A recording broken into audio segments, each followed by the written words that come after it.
Assalamualaikum pemirsa, Ketua Umum YLBHI Muhammad Isnur meminta tim Komisi Percepatan Reformasi Polri melaporkan langsung kepada Presiden Prabowo Subianto agar pemerintah segera menerbitkan Perpu penundaan KUHP baru untuk mencegah kekacauan atau chaos dalam penegakan hukum. Perpu adalah singkatan dari peraturan pemerintah pengganti undang-undang, yaitu peraturan yang ditetapkan oleh presiden dalam keadaan darurat atau kegentingan yang memaksa dan memiliki kedudukan serta kekuatan hukum yang sama dengan undang-undang. Apakah KUHP harus diterima dengan baik? Apakah KUHP mampu mendorong perbaikan menyeluruh terhadap kepolisian? Harus meliputi aspek norma, aparat, struktur, dan kultur? Apakah KUHP perlu direvisi atau ditolak? Untuk membahasnya kami terhubung dengan pengamat kebijakan publik Bung Hanif Kristianto. Assalamualaikum Bung Hanif. Waalaikumsalam warahmatullahi wabarakatuh.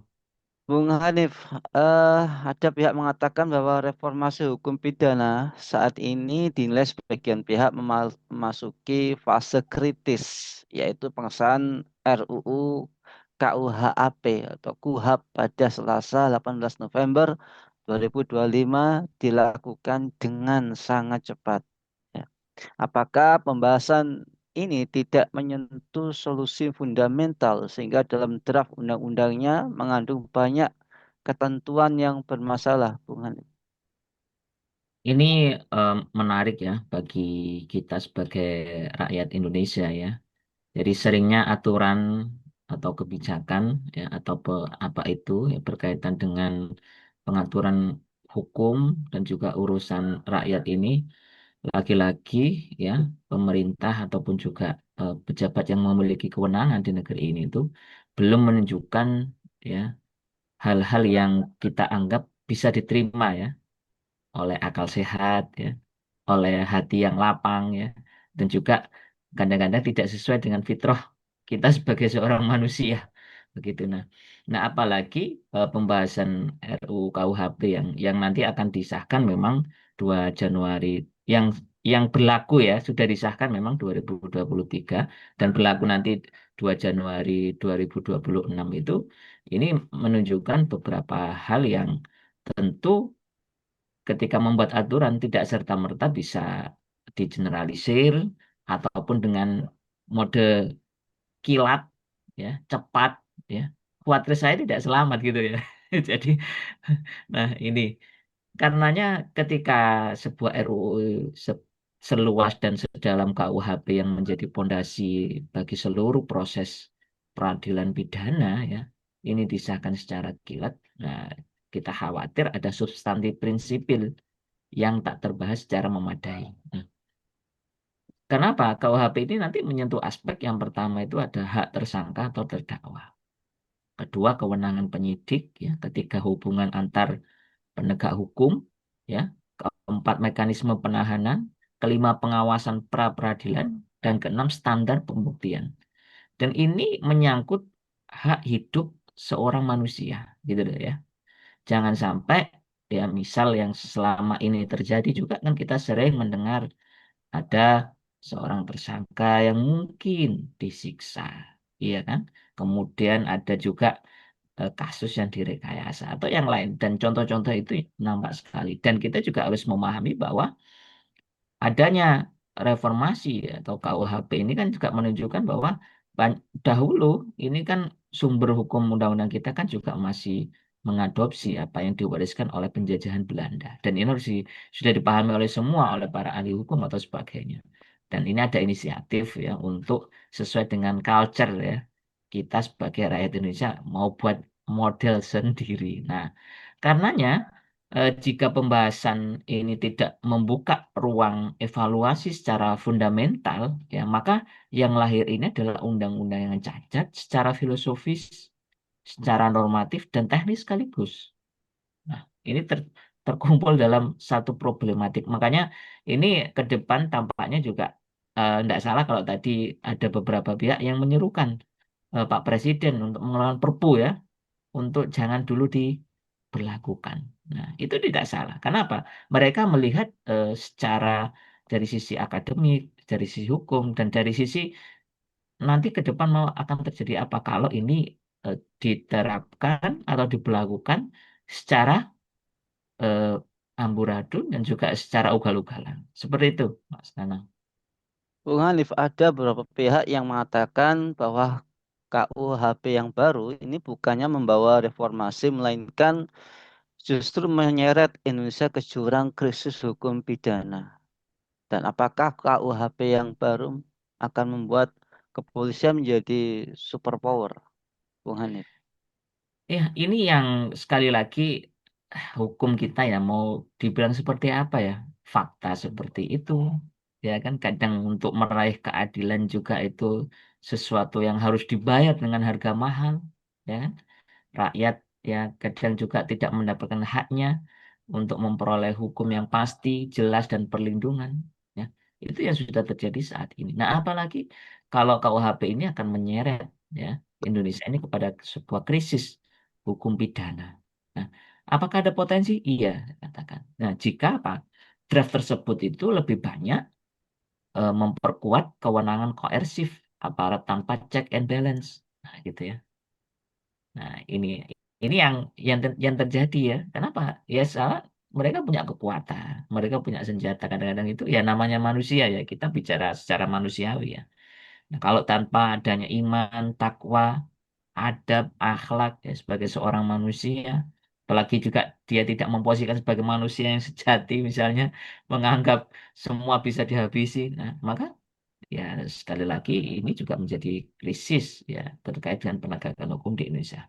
Nah, selain itu juga mempersempit ruang perlindungan hak warga negara ini yang paling penting. Jadi jangan sampai ini pesan kepada semuanya ya, tidak hanya presiden, ya tidak hanya DPR ataupun juga lembaga yudikatif. Kita harus ingat bahwa aturan yang dibuat itu adalah untuk melindungi manusia, untuk mengatur manusia agar hidup itu selaras harmoni ya. Lebih-lebih apa? Ya, manusia itu sejalan dengan aturan yang telah diturunkan oleh Allah Subhanahu wa taala. Nah, gitu ya. Nah, karena sumber hukum ini dibuat oleh manusia, ya tadi pasti ada kekurangan. Pasti ada unsur-unsur yang itu dianggap ya belum sesuai dengan keinginan publik. Nah, seperti ini. Nah, begitu juga nanti ada potensi untuk mengurangi independensi ya kejaksaan maupun peradilan. Ya. Melemahkan mekanisme kontrol seperti pra peradilan, mengaburkan batas antara proses penyelidikan, penyidikan sehingga rentan abuse of power ya, penyelewengan kekuasaan atau ketika mereka diberikan kewenangan itu. Nah, nah, KUHP itu adalah hukum acara. Nah, jika mekanismenya saja itu timpang, seluruh sistem pidana ikut runtuh. Nah, saya juga belum paham apakah dengan adanya KUHP yang baru ini penegak hukum itu sudah memahami semua gitu ya. Jangan-jangan nanti penafsirannya berbeda. Nah, inilah hukum manusia ya. Jadi ditafsirkan suka-suka, diterapkan suka-suka ya. Nah, khawatirnya akhirnya apa? Ya, manusia yang seharusnya dilindungi harkat, martabat, ya, serta kehormatannya itu ya tidak ada nilainya kalau di hadapan undang-undang yang tumpang tindih seperti ini. Seperti itu, Mas. Ya, Bung Hanif, apakah persoalan ini tidak dapat diselesaikan hanya dengan himbauan perbaikan secara teknis? Apakah memang diperlukan langkah-langkah untuk mencegah kemudorotan yang lebih besar pada sistem peradilan pidana, Bung Hanif? Iya, eh kalau ini diselesaikan secara teknis, nah tentu juga butuh waktu yang panjang. Nah, ini yang kita perlu karena ini masalah aturan hukum harus ada rapat dan sebagainya. Ya, kalau ini secara teknis. Nah, jika masalahnya ini adalah arah reformasi yang keliru, maka tambah sulam teknis ini gak ada artinya gitu loh. Kenapa? Karena masalah KUHP itu yang pertama itu masalah struktur berpikir. Ya, yang kedua masalah filosofi kekuasaan negara. Ketiga masalah desain check and balance. Dan yang keempat ya bukan sekedar pasal kurang tanda dan koma gitu ya. Nah, yang dibutuhkan itu kan perbaikan paradigma ya, bukan sekadar perbaikan teknis gitu loh. Ya, karena ini menyangkut kehidupan rakyat, kehidupan manusia. Ini loh ya. Makanya ada meme yang lucu dulu atau quotes ya. Saya kemarin coba ngatur hidup saya, ternyata saya kan nggak mampu gitu ya. Maka saya kembali aja kepada aturan Allah Subhanahu Wa Taala. Nah, itu. Ini satu sisi, ini pelajaran penting bagi kita sesungguhnya, ya kan? Bagaimana bisa ya aturan yang itu diharapkan menjadi culture, menjadi hasil karya ya orang-orang Indonesia misalnya yang ahli hukum sebagai untuk membuat sebuah aturan, tapi tampaknya juga mengalami ya kesalahan-kesalahan paradigma, struktur berpikir, filosofis, ya bahkan yang lain. Ya tentu kalau kita mau kritisi satu-satu banyak sekali nanti ya. Dan ada kadang-kadang kita, loh seharusnya hukumnya kan seperti ini kok, seperti ini. Intinya.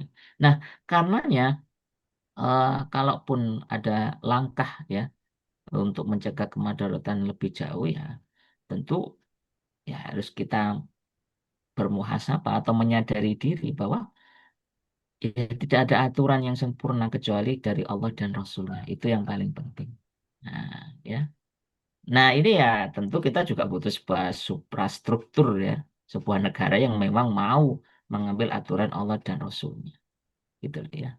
Yang itu dilandasi oleh keimanan, ya, oleh akidah Islam, ya, yang dilandasi oleh keadilan, ya, kejujuran, ya, dan juga oleh landasan-landasan yang memang menguatkan dan mengokohkan.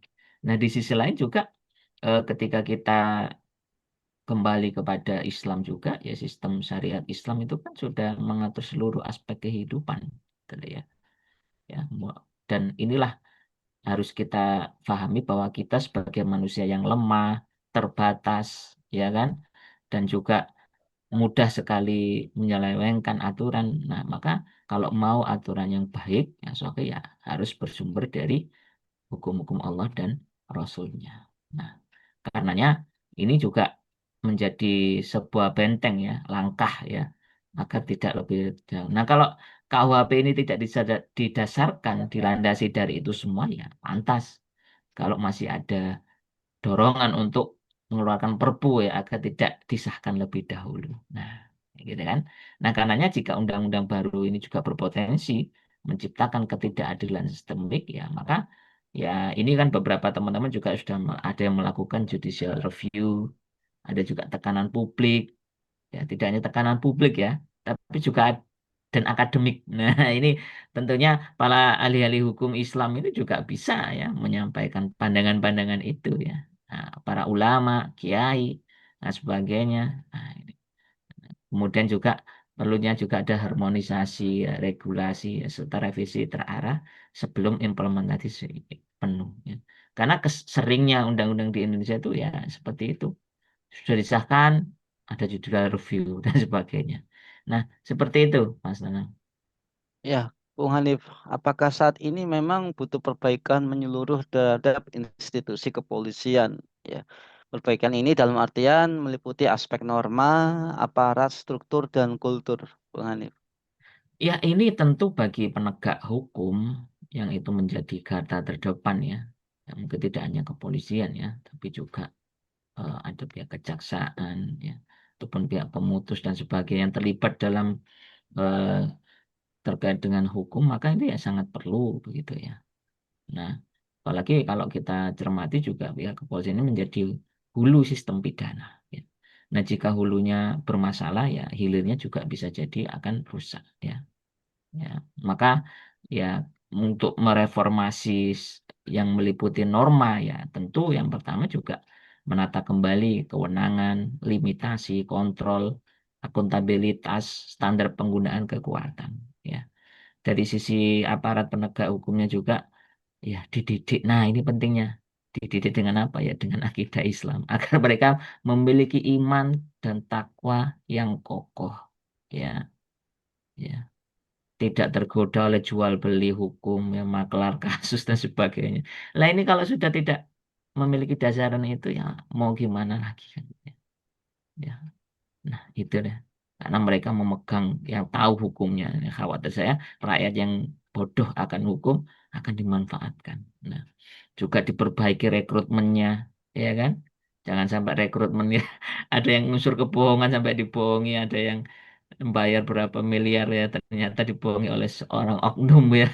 Ya, nah ini kan kita juga kasihan ya, uang miliaran ya untuk modal usaha kan bisa ya. Nah, ini kan itu berita yang pernah terjadi ya. Kemudian juga ada reward and punishment. Secara struktural, mereposisi hubungan Polri dengan Kejaksaan, KPK, dan lembaga pengawas. Sistem diferensiasi fungsi juga harus jelas ya.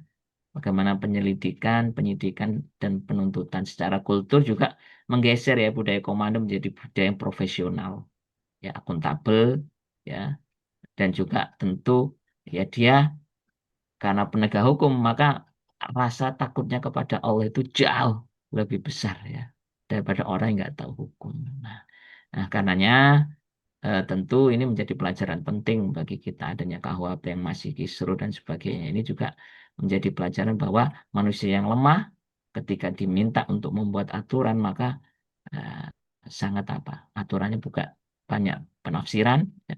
Aturannya juga bisa disalahgunakan. Karena itu kembali kepada hukum Allah dan Rasulnya. Itulah jawaban yang sempurna untuk kita manusia yang ingin hidup damai, tentram, bahagia, dan lebih berkah. Seperti itu, Mas Nana. Baik, terima kasih Bung Hanif atas pemaparannya. Ya, semoga kedepannya Indonesia ini lebih baik.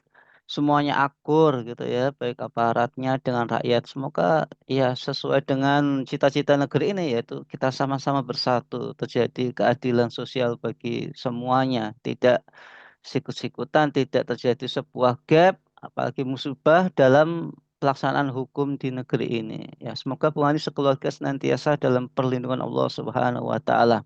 Baiklah pemirsa kabar petang yang dirahmati oleh Allah. Demikianlah program kita pada kesempatan hari ini. Jangan lupa untuk subscribe, like, komen, dan share sebanyak-banyaknya. Semoga menjadi amal kebaikan kita. Saya Nanang Setiawan, undur diri. Sampai jumpa di lain kesempatan dan wassalamualaikum warahmatullahi wabarakatuh.